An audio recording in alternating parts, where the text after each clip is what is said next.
Halo, berjumpa lagi dengan saya Mr. Wira. Video kali ini kita akan bahas tentang bentuk aljabar, yaitu mengenai pengertian dari bentuk aljabar.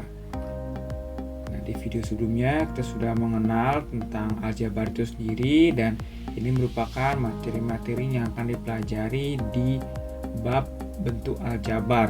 Kali ini mari kita telusuri dan kita pahami bagaimana pengertian dari bentuk aljabar.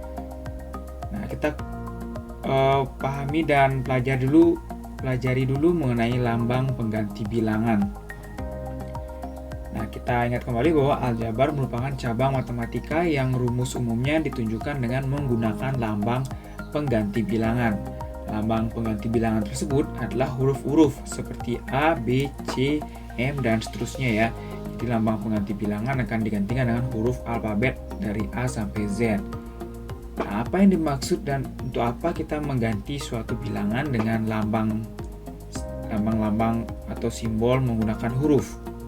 Misalkan waktu kalian belajar penjumlahan di sekolah dasar atau saat kalian baru-baru belajar pengurangan, kalian pasti pernah mendapatkan pertanyaan sejenis ini.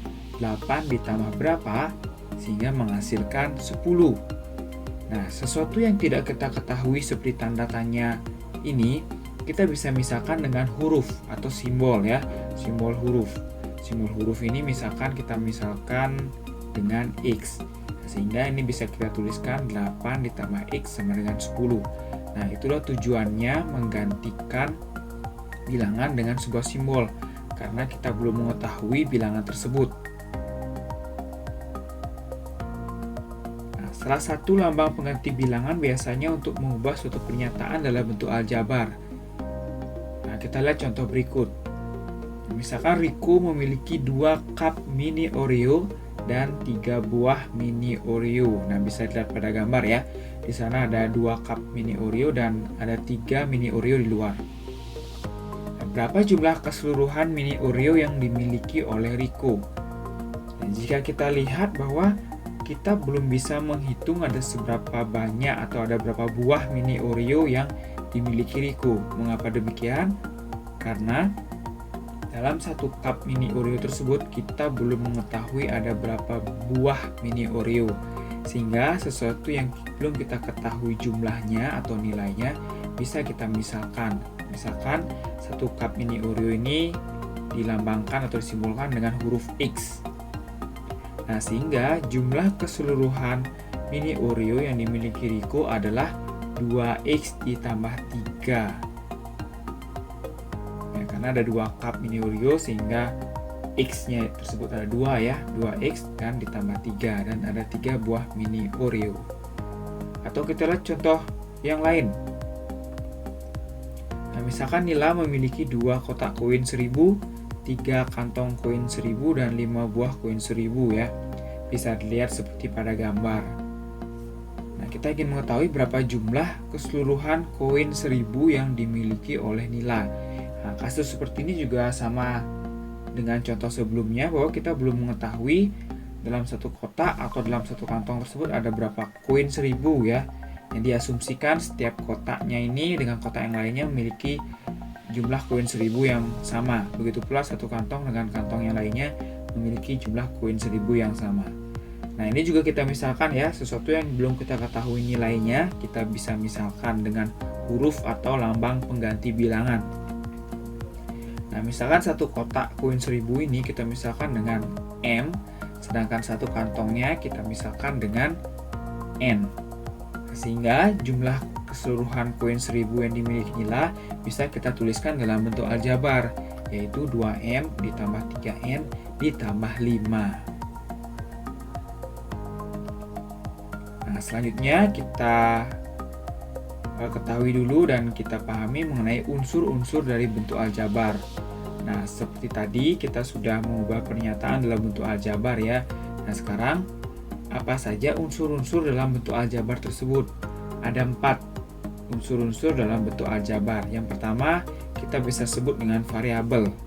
Variabel merupakan lambang pengganti suatu bilangan yang belum diketahui nilainya dengan jelas, atau lebih singkatnya hurufnya ya, lambang pengganti bilangan atau yang kita lihat hurufnya seperti tadi itu merupakan variabel. Yang kedua, konstanta. Nah, konstanta ini adalah sebuah bilangan yang tidak mengandung variabel dan sudah diketahui nilainya dengan jelas. Atau dengan kata lain hanya sebuah bilangan saja ya, tidak ada hurufnya atau tidak ada variabelnya. Jadi hanya bilangan saja. Yang ketiga, koefisien.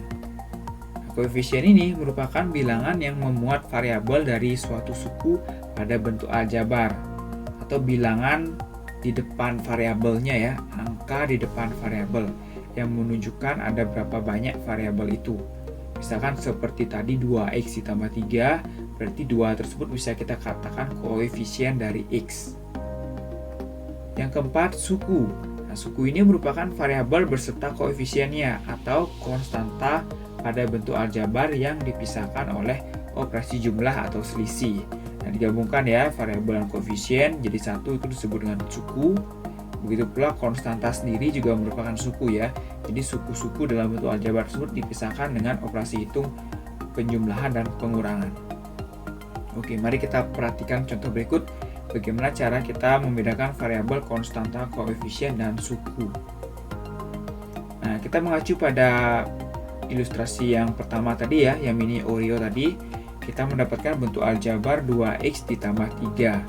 Nah, kita perhatikan 2x dan 3 ini merupakan suku dari bentuk aljabar tersebut. Ya. Jadi ada dua sukunya ya, 2x dan 3. Nah, begitu pula bagaimana dengan variabel, koefisien, dan konstantanya. Nah, 2 ini merupakan koefisien dari x. Sedangkan x sudah tentu adalah variabelnya. Dan 3 merupakan konstanta ya, tidak mengandung variabel, hanya berupa bilangan.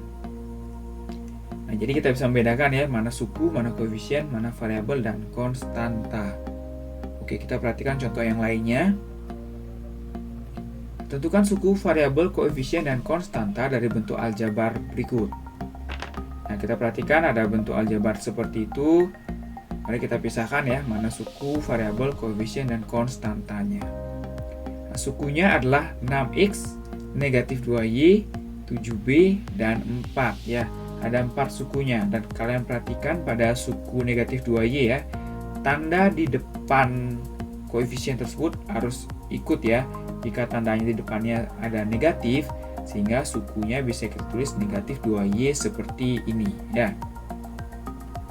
Berikutnya koefisien dari x adalah 6, koefisien dari y adalah negatif 2, koefisien dari b adalah 7, dan variabelnya yaitu x, y, dan b. Yang terakhir konstantanya adalah 4. Nah, cukup mudah bukan untuk membedakan unsur-unsur dari bentuk aljabar. Oke, satu contoh lagi agar semakin paham cara menentukan unsur-unsur dari suatu bentuk aljabar. Nah, tentukan suku, variabel, koefisien, dan konstanta dari bentuk aljabar berikut. Nah, seperti tadi ya, jadi sukunya sudah kita lihat dengan jelas ada 3 suku ya, yaitu 3x kuadrat, y, dan negatif 2. Dan untuk koefisien dari x pangkat 2 adalah 3, koefisien dari y adalah 1. Nah, ini perhatikan ya, walaupun tidak dituliskan angka di depan y, tapi sebenarnya itu ada mengandung suatu koefisien ya. Koefisiennya yaitu 1, biasanya tidak dituliskan untuk koefisien 1 tersebut. Berikutnya variabelnya hanya x dan y ya. Bisa kita lihat apa lambang pengganti bilangan atau apa huruf yang ada pada bentuk aljabar tersebut. Jadi variabelnya adalah x dan y, bukan x kuadrat dan y. Yang terakhir konstantanya adalah negatif 2.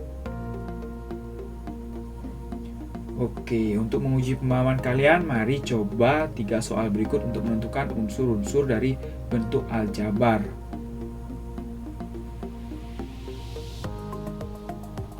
Oke, sekian untuk video kali ini. Semoga kalian paham.